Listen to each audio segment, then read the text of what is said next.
Naglabas po ng statement itong si Senator Chis Escudero at inilahad niya yung kanyang rason bakit siya lumipat doon sa 11 senador. Kung tawagin ngayon ay BBM senator. So 12 na po sila ngayon. Ngayon, nilahad niya doon yung kanyang mga rason kung bakit siya lumipat. Pero alam naman natin na may mga kinakaharap din na kaso itong si Chis Escudero at ang recommendation nga ng Ombudsman at nung Senate Blue Ribbon Committee ni Panfilo Lacson na isama si Chis Escudero doon sa mga dapat kasuhan. So yun yung mga isa sa mga ginamit para mapabaliktad itong si Chis Escudero at sumapi nga dito sa 11 minority ni Tito Soto. At alam din naman natin na sinabi rin ni Alan Cayetano na matindi yung pressure doon sa Brave 13. Ito yung mga panahon na kasama pa si Chis Escudero doon. At yun nga sinasabi nga na uuladin sila ng kaso at ipakukulong yung mga senador na merong mga aligasyon patungkol nga sa korupsyon. Ngayon ito, panoorin po natin itong naging dahilan daw ni Chis Escudero bakit siya lumipat doon sa bloke ni Tito Soto at pumayag siyang maging BBM senator. So ito panoorin po natin, pero syempre bago ang lahat, kung hindi ka pa nakasubscribe sa Makapili TV, baka naman pwedeng pakipindot po muna yung subscribe button at the same time palike na rin po ng video. Wala naman pong bayad yan, kaya pindot na. So ito panoorin po natin. Escudero inamin ang naging dahilan ng paglipat niya ng grupo. Kasama natin sa Balita Radyo Conde Batak. Nilinaw ni Senator Chis Escudero ang naging batayan ng kanyang pasya na lumipat ng grupo matapos na magpakita kahapon sa sesyon na siyang naging dahilan ng pagkakaroon ng quorum at pagpapalit ng komposisyon ng liderato at ng mga committee chairmanship. Ayon kay Escudero, ang kasalukuyang impasse o hindi pag-usad ng Senado sa mga nakalipas na araw ay hindi madedepensahan at hindi katanggap-tanggap. Iginit niya na kapag ang pagkakahati-hati sa politika ay sumusobra na at nagiging hadlang na sa pagganap sa mandato, kailangan anyang magkaroon ng tapang sa kung ano ba ang dapat na isalang-alang sa institusyon at sa mga pinagsisilbihan at hindi dapat inuuna ang mga sarili. Binigyang diin ni Escudero na hindi political contest ang nangyaring deadlock at wala siyang pinapanigan kundi naninindigan lamang siya para sa Senado. At dahil lang naapektuhan na sa tensyon sa pagitan ng mga senador ay ang tungkulin nila sa bayan, tinukoy ng senador na ito ang dahilan o rason para magdesisyon na lumipat ng ibang bloke. Humiling na pangunawa at panalangin sa Escudero para malampasan ang mga hamon sa Senado at magampanan nila ang kanilang tungkulin sa sambayanan. Kasama mo sa Kung pakikinggan mo maigi yung naging rason ni Chis Escudero at walang issue pagdating nga sa kasuhan, dahil nga 'di ba nabanggit natin kanina na si Chis Escudero ay isa doon sa mga nirekomenda ni Ping Lacson at ng Ombudsman na mga kasuhan. So mukhang totoo yung sinasabi nga ni Alan Cayetano na yung pamimressure na sila ay kakasuhan at yun ang ginagamit ng panakot para lumipat, mukhang yun yung talagang naging rason ni Chis Escudero at hindi yung mga pinagsasabi niya dito sa kanyang statement.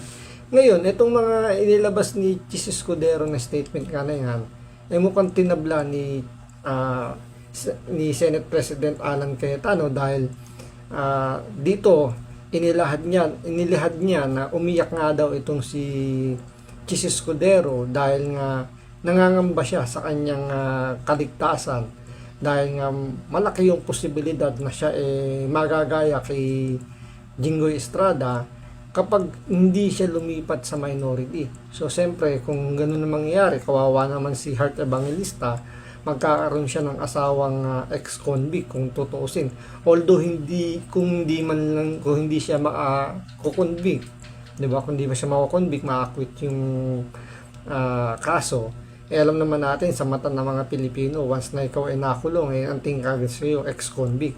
So yun yung isa sa mga rason siguro kaya lumipat itong si Chis Escudero dahil ngayon sa pangakong hindi siya may pakukulong at hindi siya makakasuhan.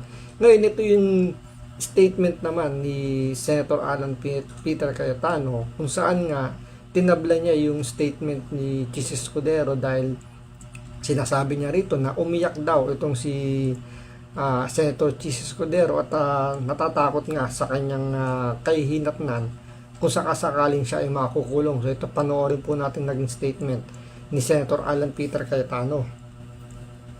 Isa na lang po, anong reaction nyo nung sumipot po dito kahapon si Senator Escudero? Thus, nagkaroon po ng majority yung dating minority. I'm praying for him. I know his circumstance. Many people close to me said a lot of things last night. At ang sabi ko, kung alam nyo lang ang pinagdadaanan ng bawat senador, alam mo ang pinakamabigat sa akin, I'm just human but pinakamabigat sa akin, pag lalaki umiyak. Kasi lalaki din ako eh.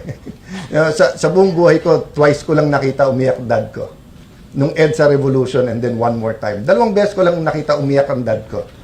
Nung nag-pass away dad ko, yung minuto na nag-pass away siya, lalabas yung luha sa mata ko, sinabihan ako ng uncle ko, you're the man of the house, you have to take charge. Kumbaga, hindi ka pwedeng umiyak. So makita ko yung kapwa senador na umiiyak, na may kaso sila, na hindi sila guilty, pero pinipilit silang sumunod. Mabigat sa akin yon. So hindi ko isa-isahin kung sino-sino yung mga yon. Yung isang binanggit ko nga kanina, walang kaso. Pero natakot na mabanggit ni Senator Lacson. That's the reality we're doing now. So I ask all of you, akala ko ba, sabi nyo, ang gusto nyong mga senador, Salonga, Tanyada, Recto, Miriam Defensor Santiago, okay, then help us. Because that's not what is happening now. Di ba? Para kaming grupo ng konsehal o ng mga barangay kagawad na tinatakot ng sigang mayor. That's what's happening in the Senate now. You may disagree with me, you might not like me, but you know in your heart, I am telling you the truth. Yun ang importante. You know in your heart, I am telling you the truth. So that's my reaction. I'll keep to myself my feelings. But I tell you honestly, Jesse, I will be praying for him. I love him as a brother. Alam ko yung pinagdaanan ni Hart. Alam kong ama siya na yung nagtatanong yung anak niya anong nangyayari. So yun, base dito kay Senator Alan Peter Cayetano, yung statement ni Chis Escudero, hindi yun yung totoong nangyayari. Dahil nga sa pananakot ng administrasyon ni Bongbong Marcos na ipakukulong yung mga senador na hindi lilipat sa minority, ito yung ginamit ngayon kay Chis Escudero. Dahil siyempre, sino ba naman ang gustong makulong? Although si Jingo Estrada parang sanay na rin dahil ilang beses siya nakulong. Pero mas makikita natin dito na mas tumaas pa yung respeto natin kay Jingo Estrada dahil sa kanyang paninindigan kumpara dito kay Chis Escudero na natakot. Diba? Siyempre, hindi rin naman natin masisisi nga si Chis Escudero dahil nga mahirap yung buhay dun sa kulungan. Alam naman natin, anak mayaman, hindi sanay na nakukulong, tapos ganyan yung gagawin sa kanya.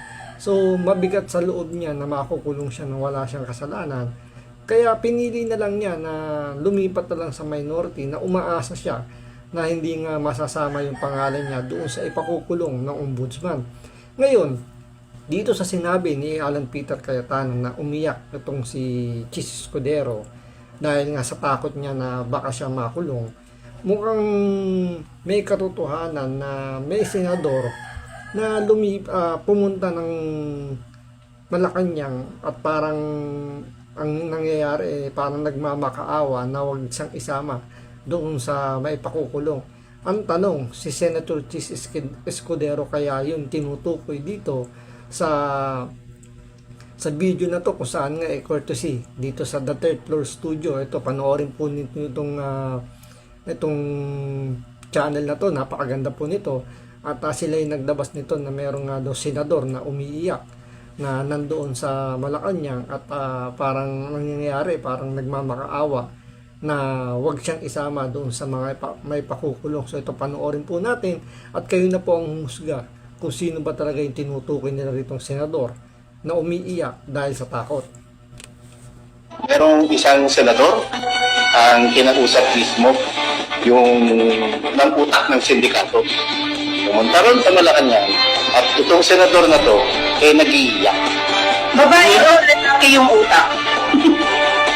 Lalaki yung utak, doon nag-iiyak. At kung sino yung nag-iiyak na senador, lalaki rin. So umiyak yung senador, ha? So lalaki daw yung umiiyak.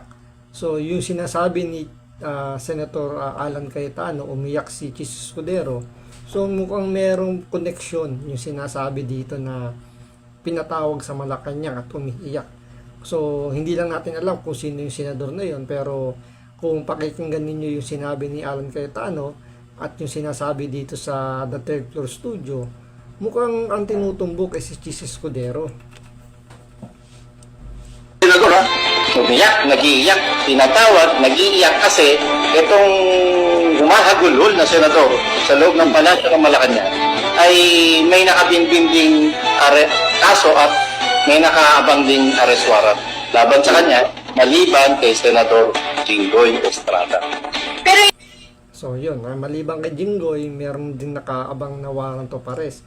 So ang naaalang natin dyan na mayroong mga naunang nabanggit na posible daw kasuhan ni Boying Remulla, si Jinggoy, si Joel Villanueva, tsaka si Chis Escudero. So mukhang bumibingo rito na mukhang si Chis Escudero talaga yung tinutukoy nila rito, pero hindi pa natin sigurado ha. Ito'y hula lang natin. Mukhang si Chis Escudero nga ito yung namumuro at baka nga bumingo kung sakasakaling nanindigan siya na wag lumipat sa minority, baka bumingo nga siya nakasama ni Jinggoy. Pero ito si Senator Jinggoy, di ba tinawagan din ng isang babaeng utak? Yes. Base sa impormasyon ko pa, maaaring itang ito ni Senator Jinggoy Estrada at syempre pwede rin itang din ng Malacanang. Ito lang naman yung mga naririnig natin sa paligid.